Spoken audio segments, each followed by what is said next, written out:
नमस्कार, आप देख रहे हैं हॉर्नबिल टीवी। छत्तीसगढ़ की खबरों के हिंदी बुलेटिन हमर छत्तीसगढ़ में मैं अनुज आपका स्वागत करता हूं। आइए सबसे पहले नजर डालते हैं आज की सुर्खियों पर। मुख्यमंत्री विष्णुदेव साय की अध्यक्षता में मंत्रिपरिषद की बैठक हुई संपन्न। सहायक शिक्षकों को समायोजित करने समेत कई प्रस्ताव हुए पारित। छत्तीसगढ़ के सीमावर्ती जिले बलरामपुर में माओवादियों ने की सड़क निर्माण में लगे मुंशी की गोली मारकर हत्या, मशीनों को किया आग के हवाले। रायपुर को इंदौर की तर्ज पर स्वच्छ बनाने रायपुर दक्षिण के विधायक ने महापौर व अधिकारियों की ली बैठक, कहा पेयजल की उपलब्धता सबसे अहम कार्य। मुख्य समाचारों के बाद अब खबरें विस्तार से। छत्तीसगढ़ के मुख्यमंत्री विष्णुदेव साय की अध्यक्षता में मंत्रिपरिषद की अहम बैठक महानदी भवन में आयोजित की गई। सुबह 11:30 बजे शुरू हुई इस बैठक में राज्य हित से जुड़े कई महत्वपूर्ण प्रस्तावों पर चर्चा कर निर्णय लिए गए। ग्रामीण क्षेत्रों में यातायात सुविधा बढ़ाने हेतु मुख्यमंत्री ग्रामीण बस सेवा योजना को मंजूरी दी गई। तकनीकी शिक्षा को बढ़ावा देने के उद्देश्य से national institute of electronics and information technology को 10 एकड़ भूमि निःशुल्क आवंटन करने के प्रस्ताव को मंजूरी दी गई। सीधी भर्ती 2023 के तहत नियुक्ति उपरांत सेवा से पृथक किए गए 2621 बीएड सहायक शिक्षकों को समायोजित करने का निर्णय लेने के अलावा इस बैठक में कई विषयों पर अहम फैसले लिए गए। सीधी भर्ती 2023 में नियुक्ति के उपरांत सेवा समाप्त किए गए 2621 बीएड अर्हताधारी सहायक शिक्षकों के हित में महत्वपूर्ण निर्णय लेते हुए उन्हें सहायक शिक्षक विज्ञान प्रयोगशाला के पद पर समायोजन करने का निर्णय लिया गया। इसके लिए स्कूल शिक्षा विभाग को अधिकृत किया गया है।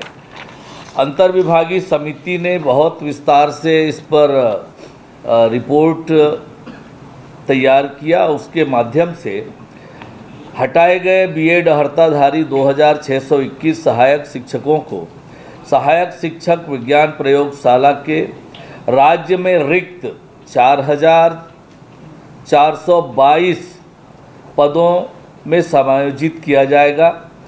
समायोजन गैर विज्ञापित पदों पर किया जाएगा। कला और विज्ञान संकाय से 12वीं उत्तीर्ण सहायक शिक्षकों को निर्धारित अर्हता यानी 12वीं गणित और विज्ञान पूर्ण करने के लिए 3 वर्ष की अनुमति दी जाएगी। साथ ही इन अभ्यर्थियों को प्रयोगशाला कार्य के संबंध में SCERT के माध्यम से 2 माह का विशेष प्रशिक्षण दिया जाएगा।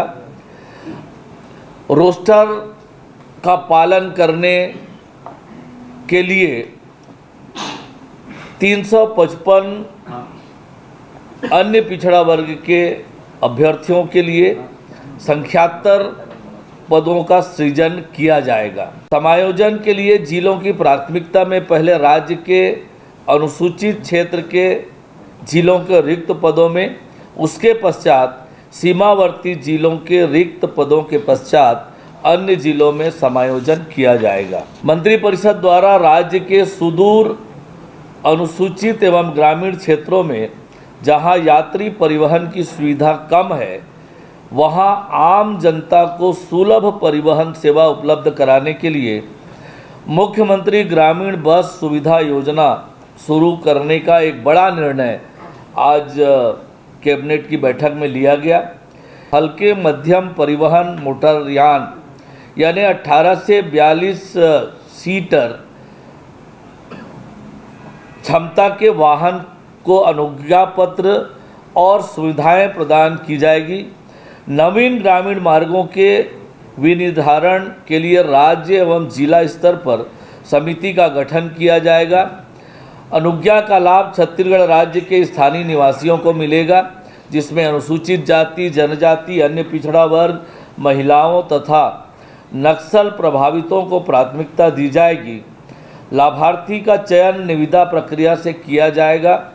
इस योजना के तहत संबंधित वाहन स्वामी को ग्रामीण मार्गों पर वाहन चलाने के लिए प्रथम परमिट निर्गमन की तिथि से 3 साल अधिकतम की अवधि के लिए मासिक कर में पूर्णतः छूट दी जाएगी।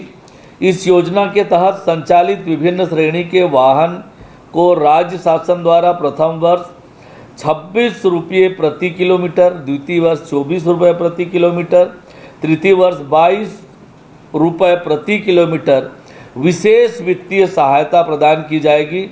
इस योजना में दृष्टिहीन, बौद्धिक दिव्यांग, दोनों पैर से चलने में असमर्थ दिव्यांग, 80 वर्ष और उससे अधिक उम्र के वरिष्ठ नागरिक, एड्स से पीड़ित व्यक्तियों को एक परिचालक के साथ किराया में पूरी छूट रहेगी। वहीं नक्सल प्रभावित व्यक्तियों को आधा किराया लगेगा।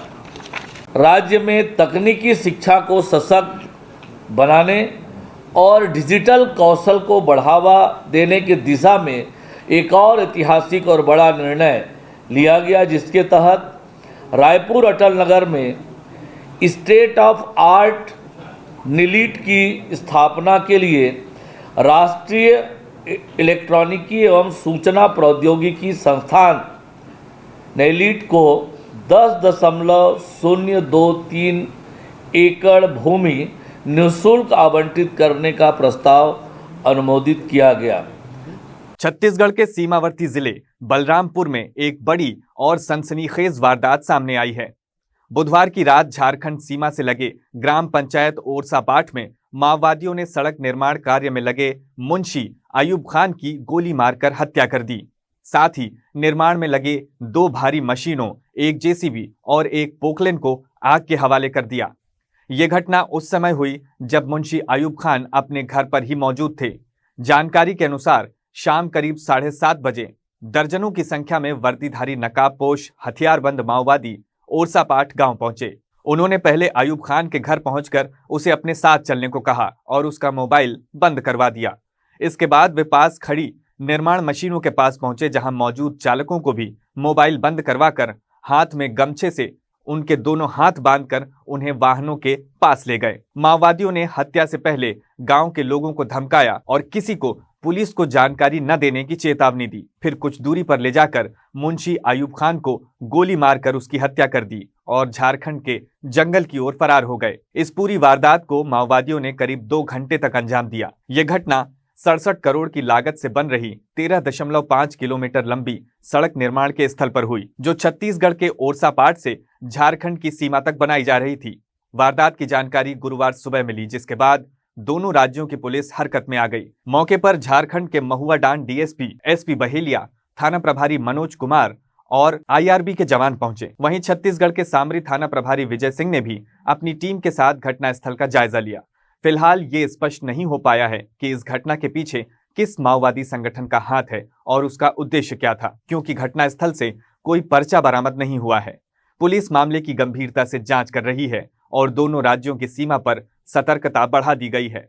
घटना ने इलाके में दहशत का माहौल पैदा कर दिया है और सड़क निर्माण फिलहाल के लिए बंद कर दिया गया है। सड़क निर्माण में लगे अन्य कारीगरों ने मीडिया से बात करते हुए बताया कि तकरीबन 50 की संख्या में वर्दी पहने हुए लोग निर्माण कार्य के स्थल पर पहुंचे और सड़क निर्माण बंद करने की धमकी देते हुए गाली गलौज करने लगे।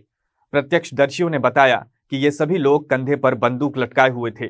ग्राउंड जीरो से देखिए हमारे सहयोगी अंबिकेश गुप्ता की रिपोर्ट। किया तो क्या बताऊँ, संख्या था कि जब हम गाड़ी से के पास आए तो गाड़ी मेरा 5-6 आदमी आया और मेरा हाथ पकड़ के उतारा गाड़ी को देते हुए और लाया पकड़ करके यहाँ एक्सपोर्ट पर इधर आया जहाँ पर जीसीपी जला है। और उसके बाद लाने के बाद वही पूछताछ किया और मेरा नाम पता पूरा पूछा, कहाँ पर हो क्या हो, तो सारा चीज़ में बताया। 15-20 मिनट रुकने के बाद फिर जब आग लगाने के बाद तो ही हमको फिर गाली को देख के हम लोग 2 आदमी थे, एक और आदमी था, उसको भी और हमको भी डांट के पूरा भगाया। क्या वो वर्दी में थे क्या, ऐसा कुछ? हाँ, सभी लोग काला सा ड्रेस पहना था और पैदल ही आए थे और राइफल वगैरह? हाँ, उनके पास मैंने बगल में लटकाया हुआ था, मतलब राइफल वगैरह जो भी हो हथियार था उनके पास। और अगल बगल में भी आदमी लोग का संख्या लगा, अगल बगल पूरा घेरे गए। लगभग कितने की संख्या में होंगे? लगभग तो 50-60 से ज्यादा ही होंगे। वो लोग बताएं वो उग्रवादी संगठन माओवादी थे या जेजेएमपी या इस तरह कुछ? नहीं भैया, हम लोग उन लोग से कुछ पूछे भी नहीं।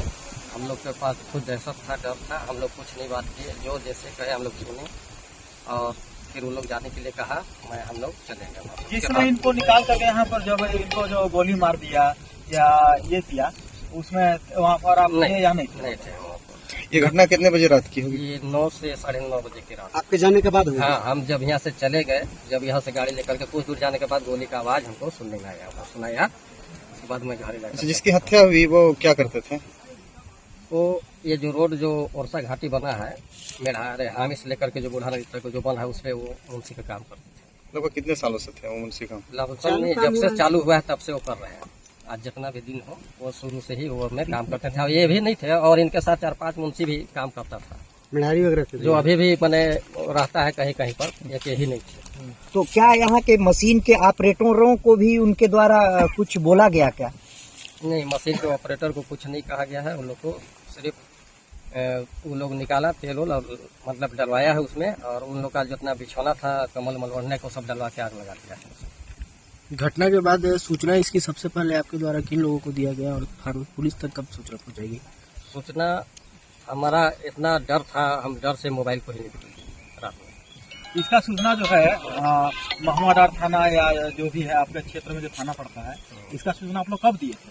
सुबह दिया गया है, रात में। लेट लतीफी का कारण? डर सर, दहशत, इसके चलते। गांव से बहुत सारे लोग हैं, डिजिटल युग है, उसके बावजूद सूचना इतना देर से देना क्या करे सर, जब डर और दहशत हो जाता है तो लोगों को पता चलता है। इसे बोलने में बहुत आसान है, लेकिन देखने में बहुत भारी पड़ता है। रायपुर को स्वच्छ और सुंदर बनाने के लिए रायपुर दक्षिण विधायक सुनील सोनी ने एक महत्वपूर्ण बैठक आयोजित की। इस बैठक में रायपुर नगर निगम की महापौर मीनल चौबे, नगर निगम आयुक्त सहित चारों जोन के अधिकारी मौजूद रहे। बैठक में शहर की पेयजल समस्या, बरसात में होने वाले जल भराव और नालियों की सफाई व्यवस्था जैसे अहम मुद्दों पर चर्चा की गई। चारों जोन के अधिकारियों की बैठक थी, जिसमें हमारी महापौर जी मीनल चौबे जी, कमिश्नर, सभी लोग उपस्थित थे, और हम सब लोगों ने मिलकर एक फैसला लिया। पानी की समस्या का तत्काल निराकरण होगा, और साथ साथ हम जो है सफाई, आने वाली बरसात के समय सफाई व्यवस्था ठीक हो, उसका भी अभी से प्रयास चालू होगा। लेकिन आम जनता से हमारा सबसे जो हाथ जोड़ के प्रार्थना है कि नाली में कचरा न डालें, जो गाड़ियाँ आती है उसमें कचरा डालें। व्यवस्था कायम करना नगर निगम का काम है, उसमें सहभागी आप बनेंगे, हम इंदौर के बरोबर पहुँचेंगे। तो वहाँ की जनता ने सहयोग किया, इसलिए इंदौर फर्स्ट पे है। हम जनता से भी यही आग्रह करते हैं कि आप भी हमको सहयोग करें हमारी रैंकिंग सुधारने के अंदर में। और बाकी जितने अधूरे काम हैं, अन्य काम हैं, उस संदर्भ में हमने जो है विस्तार से हमारी चर्चा हुई है। बिलासपुर के सिविल लाइन थाना क्षेत्र स्थित अरिहंत हाइट्स रेसिडेंसी में भाजपा नेत्री स्मृति जैन और सोसाइटी के अन्य निवासियों के बीच हुए विवाद ने तूल पकड़ लिया है। गाड़ी और बच्चों की साइकिल को नुकसान पहुंचाने के आरोपों से शुरू हुआ ये मामला अब गंभीर आरोप प्रत्यारोप में तब्दील हो गया है, जहां सोसाइटी के निवासियों का आरोप है कि मंगलवार की रात स्मृति जैन ने पार्किंग में खड़ी गाड़ियों और बच्चों की साइकिल की सीटों को ब्लेड से नुकसान पहुंचाया। वहीं स्मृति जैन ने भी पलटवार करते हुए कुछ सोसाइटी निवासियों पर मानसिक उत्पीड़न और अश्लील हरकतों का आरोप लगाया है। उन्होंने विजय जैन और दीप जोशी नामक निवासियों पर बदतमीजी करने और उनकी बच्ची का नहाते समय वीडियो बनाने का गंभीर आरोप लगाया है। देखिए, हम 2-3 दिनों से जो सोसाइटी का जो ग्रुप है बना हुआ है, उसमें हम 2-3 दिनों से बार बार डाल रहे थे कि मेरी बड़ी बेटी की जो गाड़ी का एक्टिवा का सीट है उसको ब्लेड से काटा गया, और दूसरी चीज़ उसका लॉक कर दिया जाता था और वो लॉक हमारी चाबी से खुलता नहीं था। तो ये 2-3 दिन तक ये सिलसिला चला और हम बार बार इस चीज़ को सोसाइटी के ग्रुप में डालकर बोलते रहे, और वहाँ ना अध्यक्ष, ना सचिव, ना कोषाध्यक्ष, और ना ही वहाँ के जो बिल्डर वगैरह हैं जिनकी बहुत चलती है, जो अपने आप को वहाँ का मकान मालिक जैसे ट्रीट करते हैं और बाकी को एकदम रेंटल रहने वालों के टाइप का ट्रीट करते हैं, इन लोगों ने किसी ने किसी तरह का कोई एक्शन नहीं लिया। और हमारे यहाँ किसी तरह के कोई जेंट्स नहीं है, मैं 2 अपनी बच्चियों के साथ रहती हूँ, तो हमको इस तरह की जो बाहरी मतलब इस तरह की प्रॉब्लम आ जाती है तो हम परेशान हो जाते हैं कि हम किसको बुलाएं, किससे करवाएं। तो हम बार बार डाल रहे थे लेकिन कोई एक्शन नहीं, और कैमरा रहने के बाद भी, कैमरा चलता है हमको बहुत अच्छे से पता था। अब कोई भी कैमरा चलेगा आपको अच्छे से मालूम रहेगा CCTV कैमरा की चल रहा है कि बंद है। वो चल रहा था, उसके बाद भी जब मेरी बच्ची को बहुत गुस्सा आया कि हम 3 दिन से मैसेज डाल रहे हैं और कोई भी किसी तरह का कोई एक्शन नहीं ले रहा है, और उसमें का कोई भी मतलब उस रिकॉर्डिंग को निकलवा नहीं रहा है उसका करके, तो डिटेल नहीं निकलवा रहा है करके, तो फिर मेरी बच्ची उसको सीट को, उन लोगों का 3-4 लोगों का सीट को उसने काट दिया कि अब देखिए कि कितना जल्दी से त्वरित ये लोग जागते हैं और अपने लिए, अब कम से कम अपने लिए जागते हैं कि नहीं, और अपने लिए देखिए कैसे एक्टिव हो जाएंगे करके। हमारे यहाँ मेरे हस्बैंड रायपुर में रहते हैं, तो हम लोग अकेले रहते हैं तीनों, तो इस कारण से ये लोग हमारे अकेले रहने का बहुत ज़्यादा मतलब हमको हर तरह से परेशान करते हैं। मेरी बच्ची 14 साल की मेरी बेटी नहा रही थी एक बार, तो ये लोग वीडियो बनाने की कोशिश किए, उस समय भी हम बहुत परेशान हुए थे, तो ये बात भी हुई।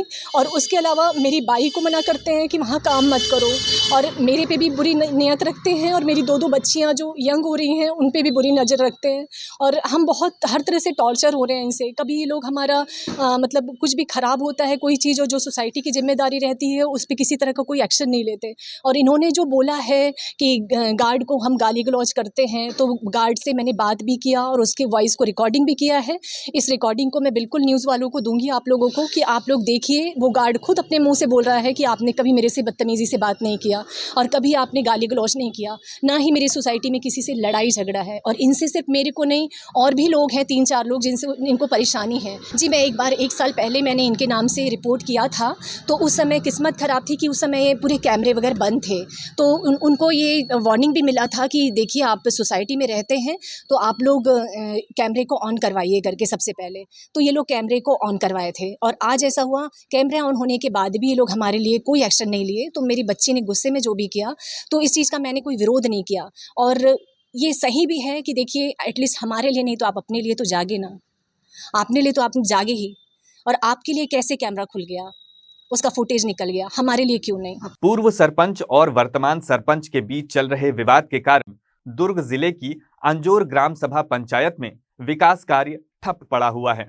नौबत ऐसी आन पड़ी है कि प्रशासन ने इस विवाद को सुलझाने 3 सदस्यीय विशेष जांच दल बनाया है। दरअसल वर्तमान सरपंच का आरोप है कि सचिव तामलेश्वरी देवांगन अब भी पूर्व सरपंच के इशारों पर काम कर रही हैं। वर्तमान सरपंच ने ये सवाल भी खड़ा किया है कि इस ग्राम पंचायत में पिछले 15 वर्षों से एक ही सचिव कैसे टिकी हुई हैं। जनपद पंचायत दुर्ग के सीईओ रूपेश पांडे ने इस मामले पर मीडिया से चर्चा करते हुए कहा कि जांच के बाद जो भी दोषी पाया जाएगा उस पर कड़ी कार्रवाई की जाएगी। ये सत्य है कि ग्राम पंचायत के सरपंच ने कल एक अभ्यावेदन देकर एक शिकायत पत्र देकर और अवगत कराया कि वहां पर अभी वर्तमान के उप सरपंच और सचिव द्वारा मनमानी किया जा रहा है। जो कार्य एजेंसी है वो ग्राम पंचायत, सरपंच ग्राम पंचायत होती है, और उनके संज्ञान में न लाते हुए कार्य प्रारंभ भी करा दिया गया है। इसके लिए हमने एक जांच कमेटी बनाई है और जांच कमेटी से 4 दिवस के अंदर प्रतिवेदन मांगा है। प्रतिवेदन के आधार पर जो भी वैधानिक कार्रवाई होगी वो हम संस्थित करेंगे। ये तो सत्य है कि हर अधिकारी का स्थानांतरण होता है और 3 वर्ष एक टाइम पीरियड रहता है कि 3 वर्ष में स्थानांतरण हो जाना चाहिए। इसको भी संज्ञान में लिया है हमने और बहुत जल्द ही इस पे कार्रवाई करेंगे। अभी तक जो काम है वो उप सरपंच पूर्व में होकर विशेष रही से अब उप सरपंच बन गए वर्तमान में, तो काम जो है वो मैं करूँ बोलते, तो फिर नए सरपंच के फिर वैल्यू ही नहीं समझाते, और सचिव भी बोलते कि उप सरपंच और मेरे हिसाब से काम चलेगा। इनमें दोषी कौन है? दोषी उप सरपंच और सचिव है।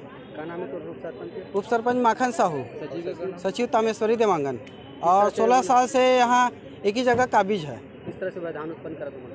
जैसा कोई भी हमको कोई जानकारी नहीं देता, और जो जैसा फाइल देखना मैडम करके बोलता हूँ तो नहीं देखेंगे बोलता है। अभी ग्राम सभा में 5 समूह उसमें गठित था, उसमें अपने प्रस्ताव रखे कि हमको ये विभाग चाहिए, वो बोलता है कि नहीं, वो बहुमत ज़्यादा है और मेरे हिसाब से चलेगा। बिलासपुर के सिविल लाइन इलाके में आत्महत्या का मामला सामने आया है, जिसमें प्राइवेट हॉस्पिटल में काम करने वाली नर्स ने अज्ञात कारणों से आत्महत्या कर ली है। जानकारी के अनुसार मृतक प्रिया मरकाम गंगानगर सेक्टर 2 में किराए के मकान में रहती थी और पेशे से नर्स का काम करती थी। प्रिया मरकाम बीते मंगलवार की रात करीब 8 बजे गंगानगर स्थित अपने किराए के कमरे पहुंची, जिसके बाद वो बाहर ही नहीं निकली, जिसे देखते हुए बगल में रहने वाले किराएदार ने इस बात की जानकारी मकान मालिक को दी। वो रात में जो ऊपर में भाभी लोग रहते हैं और किराया रहते हैं, ऊपर में टोटल हमारे यहाँ ना 5 किराएदार रहते हैं। अभी एक रूम खाली है, तो 4 ऊपर में रहते हैं, 2 नीचे रहते हैं और नीचे में हम लोग भी रहते हैं।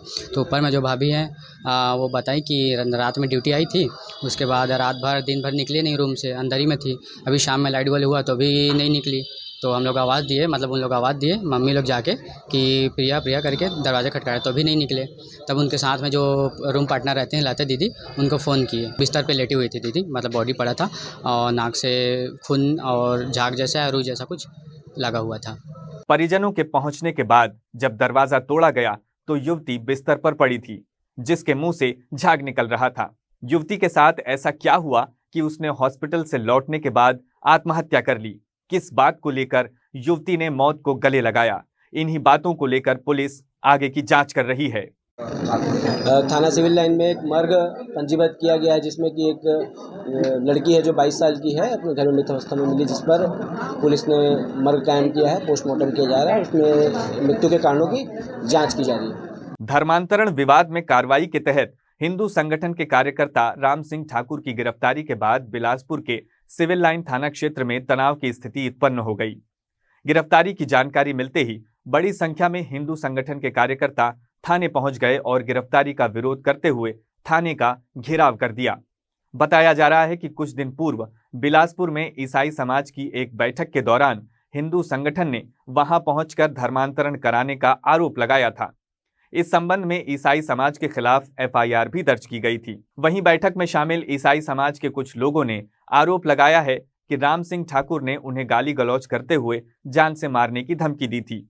इस शिकायत के आधार पर सिविल लाइन थाने में राम सिंह पर FIR दर्ज की गई। इसी मामले में राम सिंह के साथ उसके समर्थक थाने पहुंचे और पुलिस पर पक्षपातपूर्ण कार्रवाई करने का आरोप लगाते हुए सामूहिक गिरफ्तारी देने की मांग करने लगे। हम लोग सब गिरफ्तारी देने आए हैं, क्योंकि अन्याय हो रहा है किसी एक के ऊपर। अगर हम पीड़ित हैं, हम अपने धर्म और समाज के लिए लड़ रहे हैं, तो ये गुनाह कैसे? और इस पे अगर राम सिंह पे FIR हुआ है तो ये बेबुनियादी तौर से इनके ऊपर FIR फंसाया जा रहा है। और ये जितने लोग आए हैं, कोई उग्र प्रदर्शन करने नहीं आए, सब अपनी गिरफ्तारी देने आए हैं। इसके अलावा कोई राजनीति नहीं है यहाँ। थाना सिविल लाइन में राम सिंह के विरुद्ध 332 ग 351 BNS की धाराओं के तहत अपराध पंजीबद्ध किया गया था। आज विवेचना में राम सिंह की विधिवत गिरफ्तारी की जा रही है। प्रकरण जमानती प्रकृति का है कि जमानत पर चलकर रिहा किया जाएगा। गाली गलौज और जान से मारने की धमकी का आरोप लगा है और इस पर पुलिस विवेचना कर रही है। जिस दिनांक की घटना थी उस दिनांक को राम सिंह और उनके समर्थकों के द्वारा वहाँ प्रवेश किया गया था और उसमें जो दूसरे पक्ष हैं उनके विरुद्ध धर्मांतरण के संबंधित धाराओं में अपराध पंजीबद्ध किया गया था। आज के अंक में बस इतना ही। छत्तीसगढ़ की ताजा तरीन खबरों के लिए देखते रहिए हॉर्नबिल TV।